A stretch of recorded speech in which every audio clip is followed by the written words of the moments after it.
Summarizing, February 7th. It's about 20 minutes long. In this one, Ms. Reed is talking about the books she read in January. She's gonna read 100 books this year, and the order she shows the books in is the order she read them in. First up is Be Not Far From Me by Mindy McGinnis. This seems familiar. Girl stuck in the woods, has to survive. Has some gory scenes, but Amber liked it. She does have a Goodreads account, so she ranks the books she reads. This one was 4 out of 5. Next up, Dating Game by Danielle Steele. Ms. Reed loves Danielle Steele because she's easy to read, and she narrates for more than just one character. This book follows a woman who just got divorced and is dating a few men. Amber gave the book a 4. This sounds familiar. Want to Go Private is next up by Sarah Dara Littman. Amber gives 5 stars. A girl dates a guy online. Girl meets up with guy. Amber says she does not want to give anything away, but things do not go well. Pillow Thoughts 4 is next, with the 4 written in Roman numerals, subtitled Stitching the Soul by Courtney Peppernell. And now I know I've summarized a video about these books before, these very same books. I remember laughing at Amber Lynn Reed daring to describe another person's poetry as repetitive word vomit. Well, in this video she says, again, this woman's poetry is not something that Amber enjoys very much. Amber loves poetry, well, at least she loves her own, but thinks this writer just repeats herself on every page, as though Amber Lynn Reed herself does not also repeat herself in every video. Next up, Away Laughing on a Fast Camel, another repeat. She did this book before too. It was miserable, 1 star. Sometimes I Lie by Alice Feeney, another repeat. Some girl in a coma but can still hear what's going on around her. I think that's called locked-in syndrome, and I think it's terrifying. Amber gave this book 4 stars. She still thinks the twist was not much of a twist, but in this review, she does mention the coma woman's husband and sister possibly doing something. Next up, Crying for Help by Casey Watson. I remember a haul with this book, but I don't think it was reviewed. Not that her reviews are all that much different. She gives this book 5 stars. This book follows a foster parent who has a journey with a specific foster child. The child was very provocative and had a lot of outbursts. And next book, not much of a review, huh? I Hope You Stay by Courtney Peppernell, another poetry book, I guess. Amber is still not a fan of Peppernell's poetry, but did not want to waste the book. Okay, so she read it and gave 3 of 5 stars. This book at least was more broad, according to Ms. Reed, and not as repetitive. Next up, On the Island by Tracy Garvis Graves. Amber loved it, 5 of 5. It is about a 16-year-old and a 31-year-old who is, quote, kind of his babysitter, tutor. So the 16-year-old is a guy?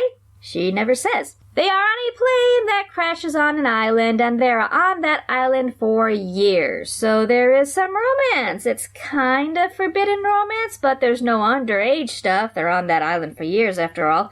Romance happens when both are adults, narrated from both their perspectives. Chapters are really short, and Amber loves short chapters, but doesn't know why. And Amber loves stories where people are trapped or locked up and have to figure out how to survive. Next up, Mother, Mother by Corinne Zales, though that tag may be blocking part of the author's name. It's about a dysfunctional family. What a surprise. Mom was a narcissist, Dad was an addict, daughter was in and out of the psych ward, the son was on the autism spectrum, so Amber loved it. 4 out of 5. Lucid by Adrian Stoltz and Ron Batts. Okay, the ending was confusing. It's left to the reader's interpretation, but it's about a girl, or 2 girls, Amber's not quite clear, who live, but when they sleep, they dream as each other, and there's not much of a boundary between being awake and asleep, I guess. 3 of 5. Amber did not think anything pivotal happened,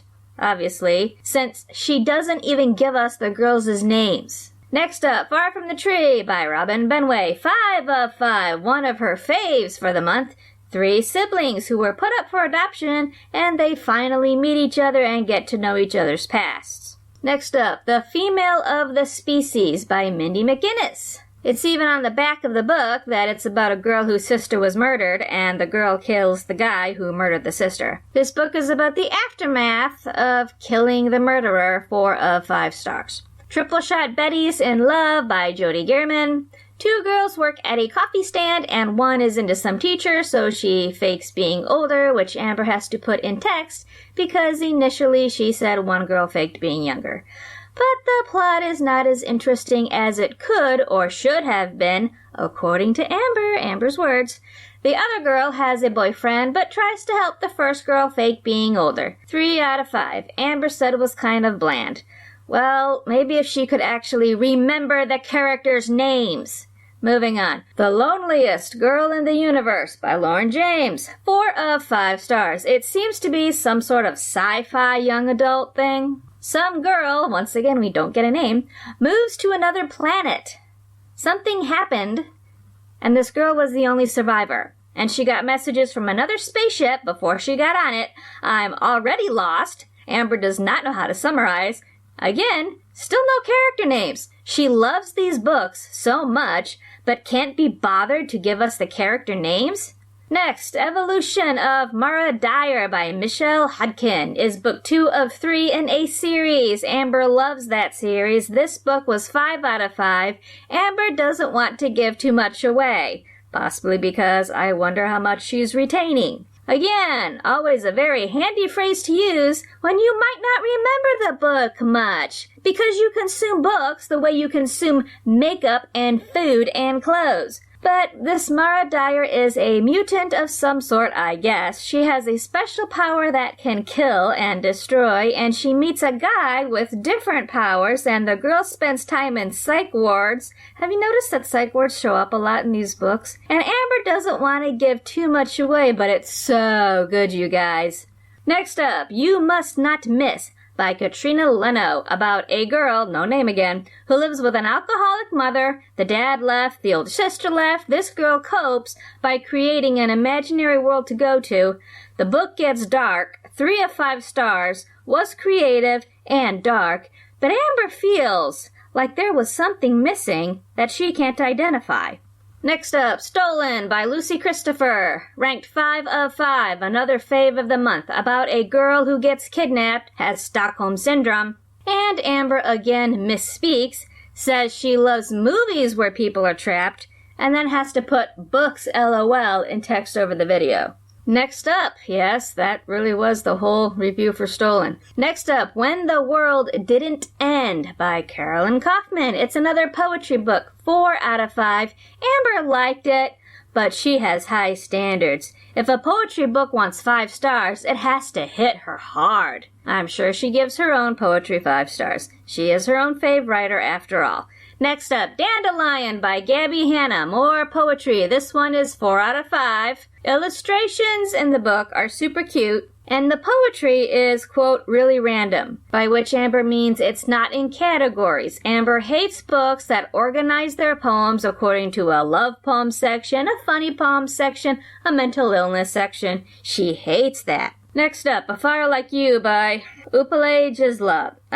She mispronounces that, and I did too, because I cannot see it clearly enough to look up. It's another poetry book, 2 out of 5. Amber did not like it. Amber says perhaps this type of poetry flew over her head. In any case, she was bored.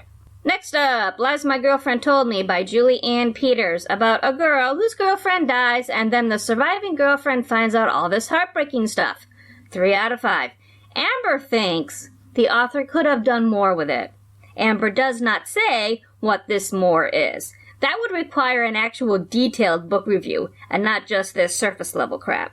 Next up, Something in the Wine. Amber never says the author's name. Rank 5 out of 5. And this book actually gets the most talking about.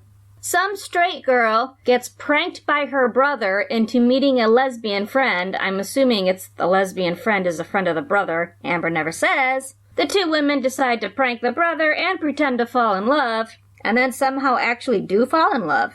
Surely no one is saying that sexual orientation is a choice, or can be changed if you just happen to meet the right person. But Amber loves how this author showed the process of a straight woman not being straight anymore. Okay, yeah, this is problematic. If straight people can be turned gay, then how long before society goes back to saying that gay people can become straight if we simply meet the right person?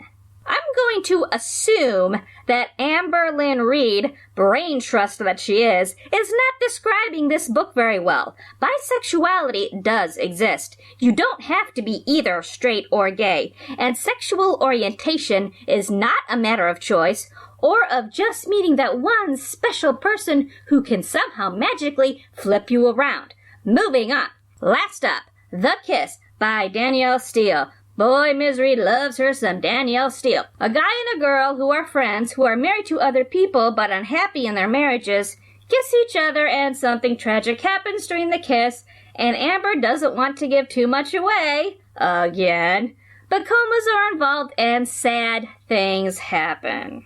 So 24 books in 1 month, all with very surface-level reviews, and some of them are books she's reviewed before. Please note that we're probably supposed to be impressed by this. 24 books in 1 month, oh my gosh! Ugh. Try reading 24 books on the level of Jane Eyre in 1 month, then we'll talk. Kiwi Farms has a theory that this was originally a Patreon video, filmed during that long January hiatus. Yep, Ms. Reed started a Patreon. It did not last long. Her lowest tier was like $20. Can you imagine paying $20 and getting this video, complete with repeat book reviews? But it does tie into her Patreon theme about being all about her writing and her creativity. She had promised, among other things, daily writing prompts. And since people are paying her directly, rather than just indirectly via watching her ads, she had accountability built into the Patreon system. So yeah, the Patreon did not last long.